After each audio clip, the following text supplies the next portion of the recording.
네, 반갑습니다. 김민혁입니다. 자, 이번 시간에는 헬릭 스미스 유상증자 받는 방법에 대해서 이야기를 드려보도록 하겠습니다. 자, 이전에 유상증자에 대한 해석, 그리고 차트에 대한 기술적인 분석에 대해서 이야기를 드렸었는데, 자, 이번에는 유상증자를 어떻게 받는지 이 부분에 대해서 설명을 드려보도록 할게요. 자, 일단 유상증자를 받는 거는 쉬워요. 첫 번째로 해당 계좌, 현재 내가 주식을 갖고 있는 계좌에 돈을 입금을 하면 됩니다. 그리고 두 번째로 청약일날 청약 신청을 하시면 돼요. 그러면은 그 돈에 입금되어 있는 계좌에서 돈이 빠져나가면서 주식이 들어오면서 이제 청약이 마무리가 된다라고 보시면 되겠습니다. 그래서 헬릭 스미스 공시를 보면서 하나하나 좀 설명을 드려보도록 할게요.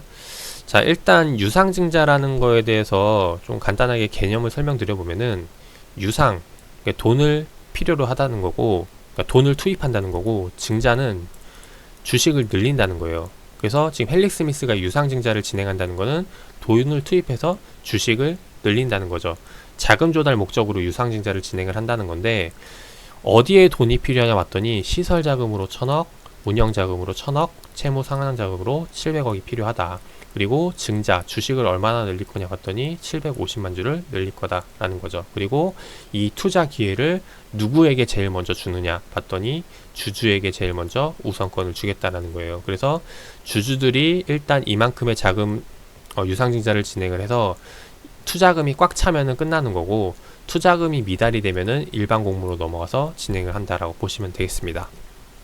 그렇게 해서 진행을 하고, 자, 그러면 내가 원하는 만큼 주식 청약을 할 수 있는 거냐? 당연히 그거는 아니고, 주주들에게 권리를 주는데 할당되어 있는 주식 수만큼 거기에 대해서 비중에 따라서 청약할 수 있는 금액이 달라져요.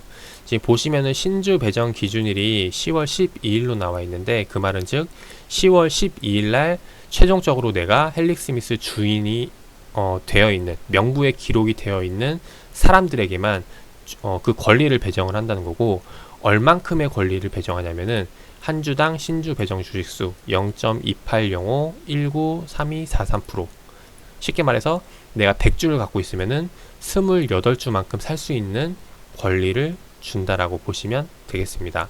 그러면은 이제 계산을 해보면 되겠죠.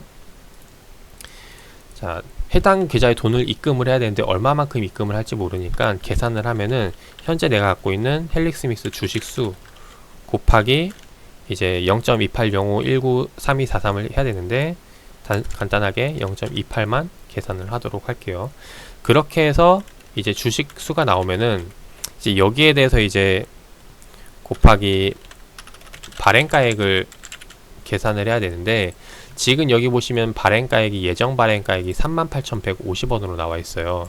이게 그 공시 올라왔던 9월 17일 날 기준, 이때 당시 헬릭 스미스 가격이 5만 원대 중반이었거든요.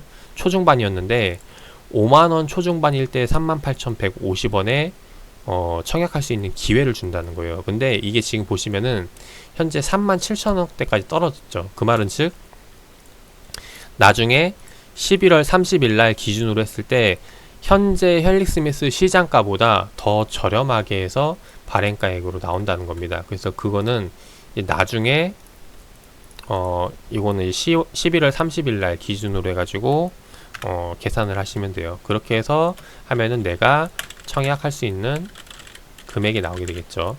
이렇게 해서 실제로 청약을 할 수가 있고, 더 많은 돈을 투자하고 싶다 하시는 분들은 이제 여기에 플러스 20%까지 더 가능합니다. 청약 가능 금액은 확정이고 내가 갖고 있는 주식 수니까 20%는 경쟁이에요.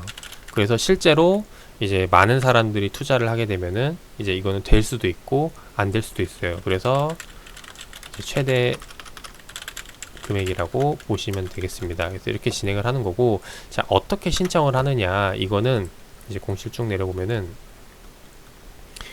청약 취급처가 나와 있죠. 여기서 지금 구주주, 우리죠. 우리 같은 경우 그러니까 헬릭 스미스 갖고 있는 주주들의 경우, 지금 일반 주주 같은 경우는 주주 확정일, 아까 10월 12일 날 기준으로 해서 주식을 갖고 있는 사람의 증권회사 지점에 전화를 해가지고 청약을 하거나 혹은 유진투자증권, 이거를 지금 유상증자를 이제 진행하는 주체죠. 여기에 전화를 해서 진행을 하시면 되겠습니다. 그래서 청약 신청은 간단하게 말해서 지금 내가 갖고 있는 증권사에 전화를 해가지고 이제 청약을 진행을 하면 되는데, 이게 날짜가 언제냐면은 여기 나와 있죠. 청약 날짜가 12월 3일에서 4일 사이에 이제 진행을 하면 되겠습니다. 그래서 이렇게 해서 진행을 하면은 실제로 신청이 끝나게 되면은 내 계좌에서 돈이 빠져나가고 주식이 들어온다라고 보시면 돼요. 그래서 이렇게 진행을 하시면 되겠고, 이 계산은 안 하셔도 되는 게 사실 나중에 이제 신주 배정 받을 때 쭉 보면은 여기 신주 배정일이 10월 12일이죠. 이때 되면은 내 계좌에 또 다른 주식이 들어올 거예요. 지금 현재 예를 들어 헬릭스미스 100주가 이렇게 있죠. 그러면은 또 계좌에 헬릭스미스 뭐 WR 해가지고 뭐 28주에서 들어오는 게 있을 겁니다. 이게 바로 이제 권리라고 보시면 돼요. 청약 가능한 주식 권리라고 보시면 됩니다. 그래서 요거를 이제 청약하실 분들은 이걸 가지고 있다가 이제 12월 3일날 청약을 하시면 되겠고, 만약에 난 청약을 하기 싫다 하면은 이 권리만 해서 따로 시장에 파셔도 돼요. 그러면은 이거를 권리를 다른 사람이 사가지고 헬릭스미스를 이제 청약을 하겠죠. 그래서 이렇게 해서 진행을 한다라고 보시면 되겠습니다. 그래서 요거를 제가 청약하는 방법에 대해서 말씀을 드렸는데, 이 유상증자라는 게 어떻게 보면 기업 입장에서는 이게 투자를 하라는 거잖아요. 그래서 입장에서는 긍정적인 이유를 가지고 이제 설명을 하는 방법밖에 없고, 그리고 투자자 입장에서는 이제 부정적인 이유를 이제 찾아야 되거든요. 그래서 내가 만약에 유상증자가 좀 긍정적일 것 같다라고, 기업에 향후 긍정적인 영향을 미칠 것 같다라고 생각을 하면은 진행을 하시면 되고, 투자자 입장에서 봤을 때 좀 리스크가 큰데, 좀 부정적인데, 안 좋을 것 같은데 하면은 투자를 안 하시면 됩니다. 그래서 그 내용은 어디 나와 있냐면은 이전 영상에 이제 이 유상증자에 대한 해석 올려드린 게 있는데, 이제 24분짜리 요걸 보시면은 이제 보다 좀 더 확실하게 판단을 할 수 있을 거라고 생각이 돼요. 그래서 이렇게 해서 오늘 시간엔 유상증자 진행하는 방법에 대해서 설명을 드렸습니다. 그래서 잘 보고 따라 하시고, 혹시나 더 궁금하신 내용이 있으면은 댓글 또는 카톡을 남겨주시면은 추가적으로 답변을 드려보도록 하겠습니다.